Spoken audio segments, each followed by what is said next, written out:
दिल्ली के जंतर मंतर से शुरू हुआ युवाओं का ये प्रदर्शन अब देशव्यापी प्रदर्शन का रूप ले चुका है। देश के अलग अलग कोने में प्रदर्शन किए जा रहे हैं। युवा शिक्षा मंत्री धर्मेंद्र प्रधान के इस्तीफे की मांग पर अड़ गए हैं, जिससे सरकार पर भी दबाव बढ़ता जा रहा है।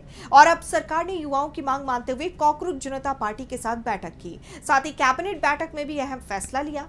तो क्या अब धर्मेंद्र प्रधान का होगा इस्तीफा, जानेंगे इस रिपोर्ट। जंतर मंतर पर युवाओं के तेज होते प्रदर्शन ने मोदी सरकार को घुटनों पर ला दिया। एक महीने से ज्यादा प्रदर्शन और युवाओं में बढ़ते आक्रोश को देखते हुए सरकार को आखिरकार युवाओं की शर्त मानते हुए बातचीत के लिए सरेंडर करना ही पड़ा। केंद्रीय मंत्री जेपी नड्डा और डॉक्टर जितेंद्र सिंह की कॉकरोच जनता पार्टी के प्रवक्ता सौरभ दास और आशुतोष रांका के साथ कॉन्स्टिट्यूशन क्लब में बैठक हुई। सरकार ने पहले सीजेपी को नड्डा के घर या दफ्तर बुलाया था, लेकिन जब सीजेपी ने उनकी मांग नहीं मानी तो जंतर मंतर के पास न्यूट्रल जगह पर ये दोनों पक्षों की बैठक हुई। सीजेपी ने बताया कि 2 घंटे तक बैठक चली, जिसमें उन्होंने अपनी 3 मांगे स्पष्ट तौर पर रखी हैं। आशुतोष रांका ने कहा कि हमने सरकार को 3 मांगे बताई हैं।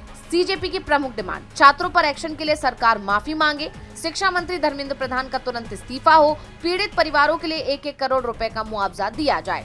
वहीं सौरभ दास ने जंतर मंतर के मंच से बताया कि हमने उन्हें अपने चौथे बिंदु के बारे में भी बताया। हमारी 5 सूत्री नीति मांग चार्टर में से सरकार ने हमारी दूसरी और तीसरी मांगों पर सकारात्मक प्रतिक्रिया दी, जिसमें जिन छात्रों ने अपनी जान नीट पेपर लीक के चलते दी उन्हें मुआवजा देने और प्रदर्शनकारी छात्रों पर दर्ज एफआईआर वापस लेना शामिल है और एक लिखित संप्रभु गारंटी कि ऐसी एफआईआर नहीं होगी, ये शामिल था। इस पर सरकार ने कहा कि वो सैद्धांतिक रूप से इन दोनों मांगों को स्वीकार करती है, इसलिए हमें कल एक और बैठक के लिए बुलाया गया है। वहीं प्रधान के इस्तीफे की मांग पर सरकार का जवाब बताते हुए रांका ने कहा कि सरकार ने बोला है कि इस बारे में प्रधानमंत्री को अवगत कराया जाएगा और जल्दी इस बारे में एक डिसीजन लिया जाएगा।